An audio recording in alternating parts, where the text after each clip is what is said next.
আছে অনেক জিনিস জীবনে থাকে যেগুলো ফুরুতেও ফুরোয় না, এরকম ব্যাপার থাকে না।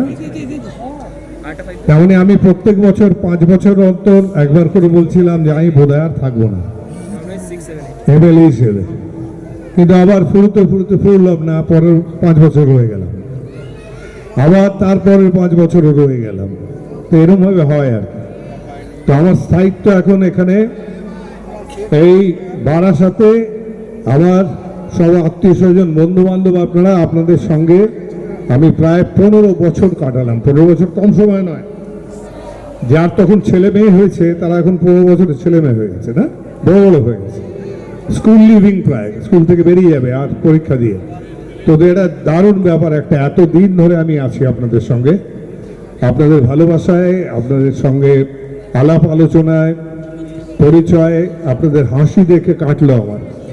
আমি কান্নার মুখ খুব একটা দেখিনি, সেটা আমাদের একটা সৌভাগ্য। আমরা ইউজুয়ালি সিনেমার লোকেরা আমরা সাধারণত মানুষের সঙ্গে যখনই মিট করি, যেখানেই মিট করি, সেখানেই কিন্তু দেখা যায় একটা মশা, খুব একটাই মশা, হ্যাঁ একটাই মশা, এক মচ্ছর, কি যেন ছিল ডায়ালগটা, आदमी को हिजड़ा बना देते हैं, ইয়ে বানা দেতা হয়, তাই না? এরকম ছিল ডায়ালগ ছিল আর কি, মানে জিনা হারাম কর দিয়া, এরকম টাইপের আর কি।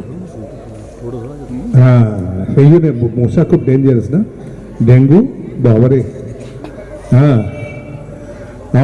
আমরা আগে ভাবতাম মশা মারার জন্য ধূপটুপ বলেই চলে, এখন কামান লাগে মারার জন্য, এরকম হয়।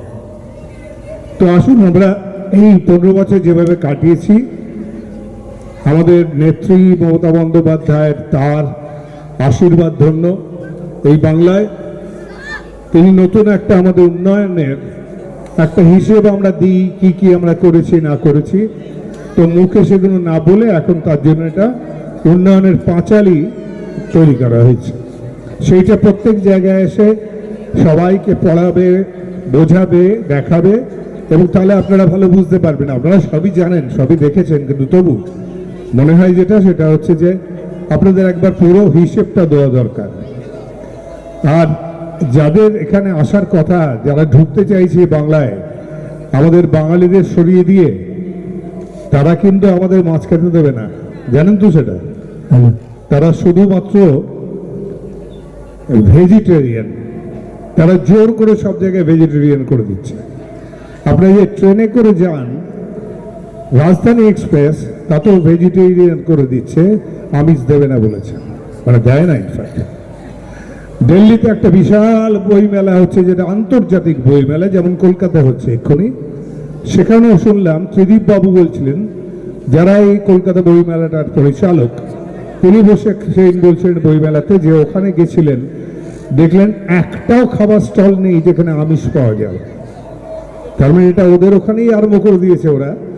আর বাংলায় এলে তো আমাদের মাছ খাওয়া, মাংস তো বাদই দিলাম, মাছ খাওয়া বন্ধ করে দেবে। বুঝতে পারছেন কি ভয়ঙ্কর অবস্থা হবে আমাদের? হ্যাঁ, মানে মাছ খেকো বাঙালি, তারা যদি একদম শাক পাতা খেতে আরম্ভ করে, কি মুশকিলটা হয়ে যাবে। এটা কি সম্ভব? কে করবে সেই পাতুরি? কে খাবে এখানে কালিয়া? কে খাবে আমাদের মাছের যত রকম প্রিপারেশন আছে, এ বাংলা ও বাংলা সাবান, যা এখানে যারা আমরা তৈরি করি, সমস্ত কাজ তো চলে যাবে তাদের। এটা সম্ভব হবে কি? আমার তো খুব চিন্তা আছে, আমার তো খুব খারাপ লাগবে। আমি এদেশ থেকে অন্য দেশে চলে যাবো ভাই, মাছ খাওয়ার জন্য চলে যাবো। তো আমাদের যেটা মনে রাখতে হবে সেটা হচ্ছে একটু ভেবে চিন্তে করবেন। সমস্ত লেখা হয়ে যাবে হিন্দিতে, বাংলা চলবে না। কারণ বাংলা বললে দিল্লি হোক, যেখানে হোক, যে কোনো 5টা জায়গায় যেখানে যেখানে ওদের ডাবল ইঞ্জিন আছে, সেখানে কিন্তু পরিযায়ী শ্রমিকদের মেরে দেওয়া হচ্ছে। এটা তো আপনারা জানেন ভালো। কাজে বাইরে যাওয়াটা, আমাদের কাজ করাটাও বন্ধ করে দিচ্ছে ওরা। তাহলে এখানে এসে আপনি বাংলা বললে তাহলে কি করবে তারা? ভয়ঙ্কর কিছু একটা হবে। কাজে সেই পসিবিলিটির মধ্যে না ঢোকাই ভালো, তাই না? তাহলে যে উন্নয়ন আমরা করে আসছি 15 বছর ধরে, যে উজ্জ্বল একটা জায়গাকে আমি দেখতে পাই এখান থেকে আসার সময়, আমি তো ফাংশন করে ফিরছি মুর্শিদাবাদ থেকে, কিংবা বহরমপুর থেকে, কিংবা এদিকে কৃষ্ণনগর থেকে, ফেরার সময় যে উজ্জ্বল জায়গাটা দেখতে পাই অন্ধকার হাইওয়ের ওপরে, হঠাৎ একটা জায়গায় আলোকোজ্জ্বল হয়ে ওঠে। আমি জিজ্ঞেস করি এটা কোন জায়গাটা এত উজ্জ্বল হয়ে গেছে? তারা মনে করি দাদা এটা আপনারই জায়গা বারাসাত। তো এরকম মজা লাগে আমার শুনতে, আমি সত্যি চমকে উঠি।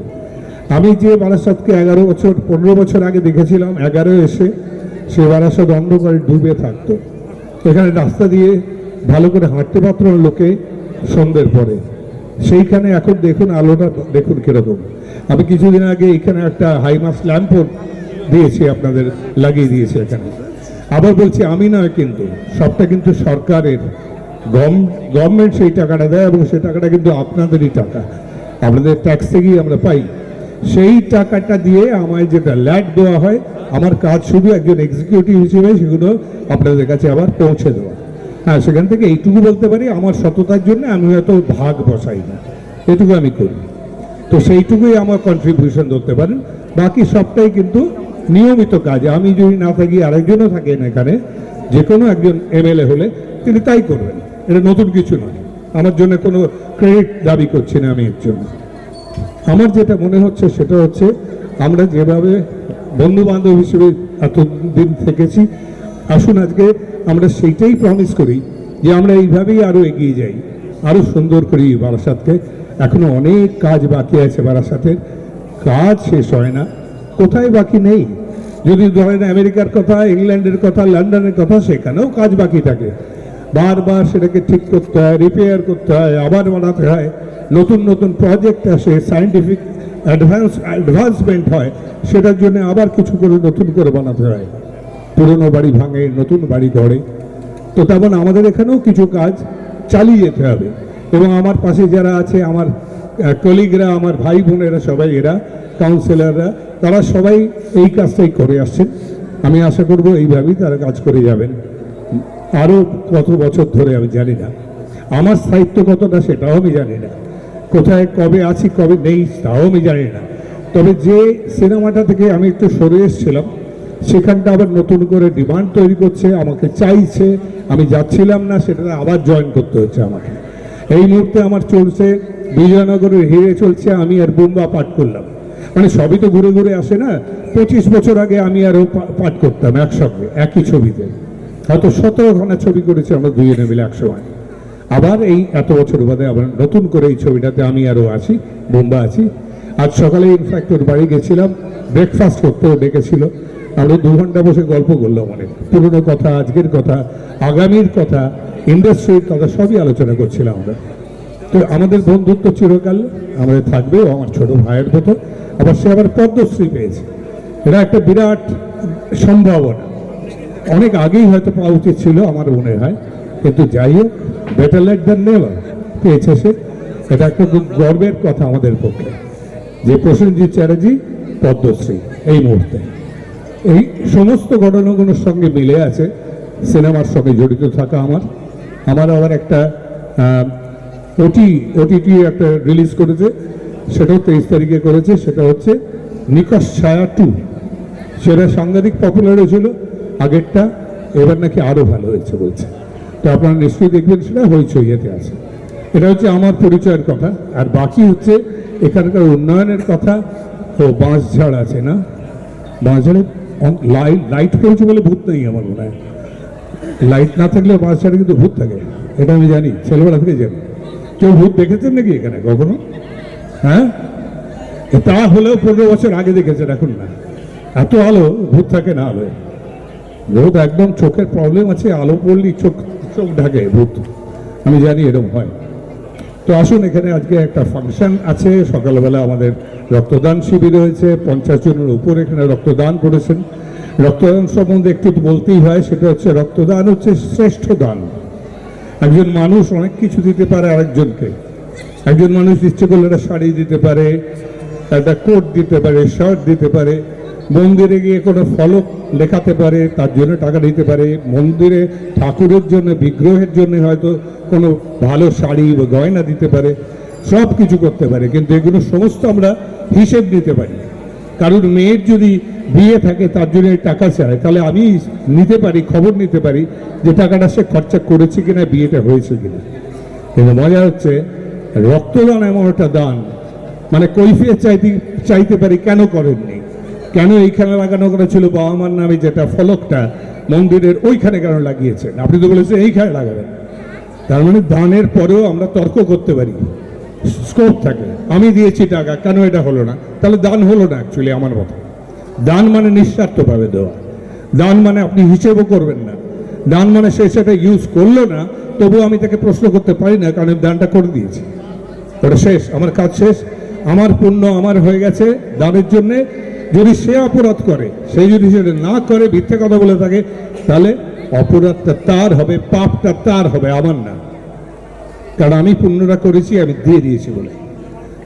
কিন্তু একটাই দান আছে পৃথিবীতে, সেটা হচ্ছে রক্তদান, যার কোনো কৈফিয়ত চাওয়া যায় না।